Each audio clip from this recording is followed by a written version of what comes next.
కందికొట్టు నియోజకవర్గంలో శ్రీశైలం ప్రాజెక్టుకు సర్వస్వం త్యాగం చేసినటువంటి ఏదైతే ఎన్టీఆర్ ప్రభుత్వంలో 1986లో శ్రీశైలం నీటి మునక బాధితులందరికీ కూడా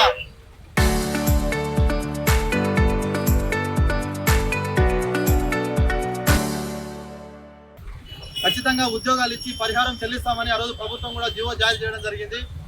అందులో భాగంగానే 43 సంవత్సరాలుగా వీరంతా కూడా ఉద్యోగాల కోసం పోరాటం కొనసాగిస్తూ ఉన్నారు. ఈరోజు ఆంధ్రప్రదేశ్, తెలంగాణ, కోస్తా ప్రాంతం అంతా కూడా సస్యశ్యామలంగా ఈరోజు రైతులంతా కూడా సాగు జరుగుతుంది అంటే ఈ నందికొట్టు నియోజకవర్గంలో త్యాగం చేసినటువంటి శ్రీశైలం నీటి ముంపు నిరుద్యోగులే. అలాంటి నిరుద్యోగులకు పాలక ప్రభుత్వాలు పూర్తిగా ఈరోజు అన్యాయం చేస్తూ ఉన్నారు. ఎందుకంటే గత ప్రభుత్వంలో దాదాపు 100 రోజుల పాటు దీక్షలు చేయడం జరిగింది. ఈ ప్రభుత్వంలో కూడా దాదాపు 134వ రోజు ఈరోజు నీటి ముంపు నిరుద్యోగులు ఇల్లు పిల్లల్ని అంతా వదిలేసి ఈరోజు రోడ్ల మీదకి వచ్చి ఈరోజు మాకు ఉద్యోగాలు కావాలి అని ఈరోజు అడిగేటువంటి దీన పరిస్థితుల్లో వీళ్ళు ఉన్నారు. ఎన్నికల హామీల్లో రాజకీయ పార్టీ నాయకులంతా కూడా టీడీపీ అధినేత చంద్రబాబు నాయుడు గారు కూడా ఖచ్చితంగా 98 జీవో బాధితులకు ఉద్యోగాలు ఇస్తామన్నాడు. అధికారంలోకి వచ్చినటువంటి వెంటనే ఇస్తామన్నాడు. కానీ 2.5 సంవత్సరాలు అయింది, ఏ ఒక్కరికి కూడా ఇంతవరకు కూడా 98 జీవో బాధితుల ఉద్యోగాలకు కూడా ఎవరికి కూడా ఇవ్వడటువంటి పరిస్థితి ఉన్నది. ఈ రోజుకు 134 రోజులుగా ఆహారం మాని కుటుంబాన్ని వదిలిపెట్టి ఇంట్లో పని లేక తినడానికి తిండి లేక ఈరోజు నిరాహార దీక్షలు కూర్చుంటే ఏ ఒక్క నాయకుడు కూడా ఈ దీక్షలకు మద్దతు తెలిపి మేము పరిష్కరిస్తామని కూడా ఎవరు కూడా చెప్పడం లేదు.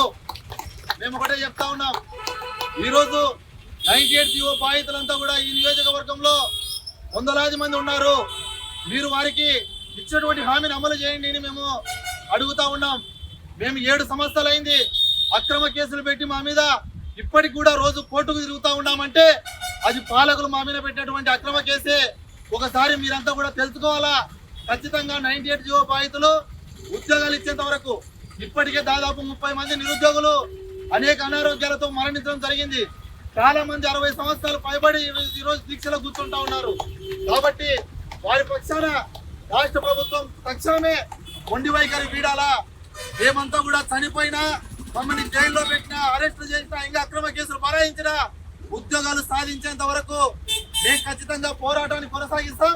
పోరాటాన్ని ఆపేది లేదు. ఎన్ని నిర్బంధాలు కూడా ఈ పోరాటం కొనసాగిస్తుందని కూడా ఈ సందర్భంగా తెలియజేస్తా ఉన్నాను. ఇప్పటికైనా నిమ్మల రామానాయుడు గారు, ఏదైతే నీటిపారుదల శాఖ మంత్రి గారు, మీరు ఖచ్చితంగా 98 జీవో బాధితుల పక్షాన ఉద్యోగాల కల్పనకు ఇక్కడే మీరు మల్యాలకు వచ్చినప్పుడు హామీ ఇచ్చారు. ఆ హామీని మీరు ఖచ్చితంగా అమలు చేయాలని మేము కోరుతా ఉన్నాం.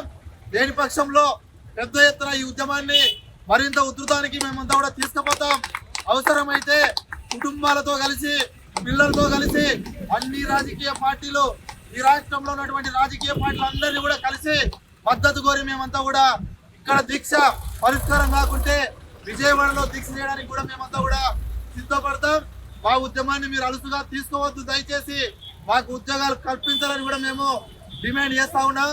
ఈ సమస్య పైన పెద్ద ఎత్తున మరో ఆందోళనకు సిద్ధమవుతున్నామని కూడా ఈ సందర్భంగా తెలియజేస్తా ఉన్నాను.